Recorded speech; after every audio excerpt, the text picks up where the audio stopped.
កុំកំណាញ់កុំកំណាញ់ស្នាមញញឹមកុំកំណាញ់ពាក្យលើកទឹកចិត្តពេលគេធ្វើបានល្អគ្មានអស់ប្រាក់ទេតែបានបុណ្យត្រឡប់មកវិញគឺបុណ្យមុទិតាប្រែថាចេះរីករាយចំពោះសេចក្តីសុខរបស់អ្នកដទៃអ្នកទទួលបានមិត្តភាពល្អផងហើយឈ្មោះតែបានចូលរួមបណ្ដុះសេចក្តីល្អបន្ថែមផងព្រោះគេមានកម្លាំងចិត្តនឹងធ្វើល្អបន្ថែមទៀតរៀនត្រេកអរនឹងគេទៅសម្ពាយបុណ្យគេមានគេប្រឹងប្រែងទើបគេបានផលល្អកុំច្រណែនគេអីមិនបានអីមកយើងទេបានតែក្តៅក្រហាយឥតប្រយោជន៍រៀនផ្ដល់សេចក្តីសុខដល់អ្នកដទៃដោយសន្តានចិត្តល្អបរិសុទ្ធរៀនជួយគេដោយចិត្តករុណាអ្នកមានចិត្តបុណ្យច្រើនសប្បាយចិត្តក៏ច្រើនមនុស្សក៏ចូលចិត្តទេវតាក៏តាមថែរក្សា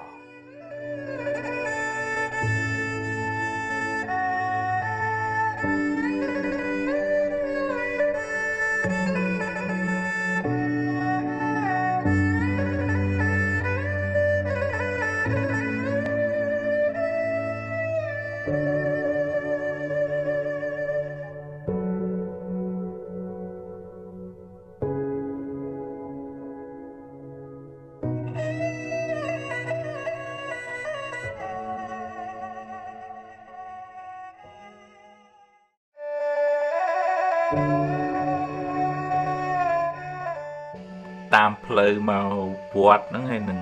នៅតាមភូមិហ្នឹងឃើញបងប្អូនយើងខ្លះពេលល្ងាចគាត់ដូចសប្បាយគាត់ជុំគ្នាជួលកៅផឹកស៊ីច្រៀងរាំដាក់បាសក្អិលគាត់ដូចអត់ខ្វល់រឿងថាកូវីដមិនកូវីដអីទេជុំគ្នាហើយគឺសប្បាយហើយអាហ្នឹងខ្ញុំបានភាពនឹកឃើញដូចនៅប្រទេសអឺរ៉ុបនិងអាមេរិករាល់ថ្ងៃនេះដែលមនុស្សមួយចំនួនហ្នឹងអត់ខ្វល់នឹកថាវាមិនអីទេហើយដល់ពេលវាអីផ្ទុះបាត់ហើយមួយថ្ងៃស្លាប់អស់1000អ្នកជាងអីចឹងទៅនៅអាមេរិកហ្នឹងបើវាឆ្លងស្លាប់ម្នាក់ឯងអាហ្នឹងមិនជាប្រមាណទេប៉ុន្តែវាអាចនឹងឆ្លងដល់ប្រពន្ធកូនដែលគ្នាមិនដឹងអីនៅផ្ទះហ្នឹងវាជាការយកអាយុជីវិតខ្លួនឯងអាយុជីវិតគ្រួសារទៅបដូរនឹងដបស្រាវាជារឿងវិធានការមិនទទួលខុសត្រូវខ្លាំងមែនទែនក្នុងនាមយើងជាម្ចាស់គ្រួសារហើយក្នុងនាមយើងជាពលរដ្ឋក្នុងភូមិក្នុងស្រុកហ្នឹងហើយទោះបីជារដ្ឋប្រឹងប៉ុណ្ណាក៏ដោយបើយើងមិនព្រមចូលរួមការពារអាយុជីវិតខ្លួនយើងអាយុជីវិតគ្រួសារទេវាអន្តរាយទាំងអស់គ្នាហើយអានឹងព្រះអង្គសម្ដែងពីសេចក្តីប្រមាទព្រះអង្គសម្ដែងថាប្រមាទតួមច្ចុណោប្រទាំងការប្រមាទធ្វើប្រហែសហ្នឹងជាផ្លូវនៃសេចក្តីស្លាប់ហើយដល់ពេលមុំដឹងខ្លួនវាខកពេលបាត់ហើយស្លាប់ប្រពន្ធស្លាប់កូនស្លាប់ខ្លួនឯងឆ្លងគេឆ្លងឯងអានឹងយើងបង្កវិនាសកម្មដល់គ្រួសារដល់សង្គមជាតិជាបាបកម្មធ្ងន់អញ្ចឹងស្មានថាចាំពេលហើយនឹងផឹកស៊ីអីក៏ផឹកចាស់ប៉ុន្តែក្នុងកលៈទេសៈនេះវាជាការមើងងាយជីវិតខ្លួនឯងផងជីវិតគ្រួសាររបស់ខ្លួនឯងផងហើយនឹងជាការផ្ដល់នៅហានិភ័យដល់ប្រទេសជាតិដែលកំពុងតែជួបបញ្ហាហ្នឹងផង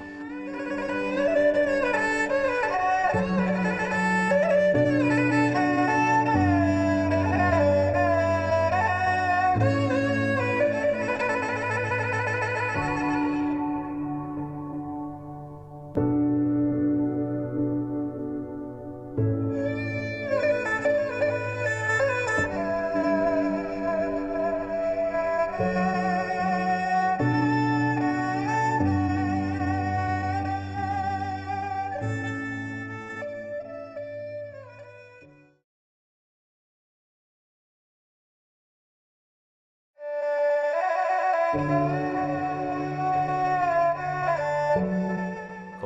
ចៅក្មេងៗខ្លះនឹកឃើញឪពុកម៉ែតាំងតែងធ្វើអីមិនបានសុំអីមិនបានមួម៉ៅពេលខ្លះទៅម៉ែរៀងនិយាយសម្ដីទូចសម្ដីធំខ្លះទៅក៏អន់ចិត្តទូចចិត្តតាំងតមមាត់តមកជាមួយនឹងឪពុកម្ដាយខ្លួនឯងរហូតដល់មានចំនួនបញ្ហាក្នុងគ្រួសារជាពិសេសក្នុងរយៈពេលអាយុ10ឆ្នាំទៅ20ឆ្នាំចន្លោះហ្នឹងជាពេលវេលាដែលក្មេងវិវត្តហើយតាមក្បួនជីវវិទ្យាអរម៉ូនក្នុងខួរក្បាលខ្លួនប្រាណរបស់ក្មេងហ្នឹងចាប់ផ្ដើមប្រែប្រួលធ្វើឲ្យរបៀបគិតចរិយាមេរយាទហ្នឹងក៏ផ្លាស់ប្ដូរទៅជាឆេវឆាវទៅជាចេះតែចង់តវ៉ាចង់ប្រឆាំងរវិធីសាស្ត្រធ្វើម៉េចមិនចង់ក្រោមការគៀបសង្កត់ទេដែរអាហ្នឹងវាជាដំណើរវិវត្តរបស់ក្មេងហ្នឹងក្នុងរយៈពេល10ទៅ20ហ្នឹងអញ្ចឹងយើងជាពុកម្ដាយក៏ត្រូវពិចារណាដែរបើ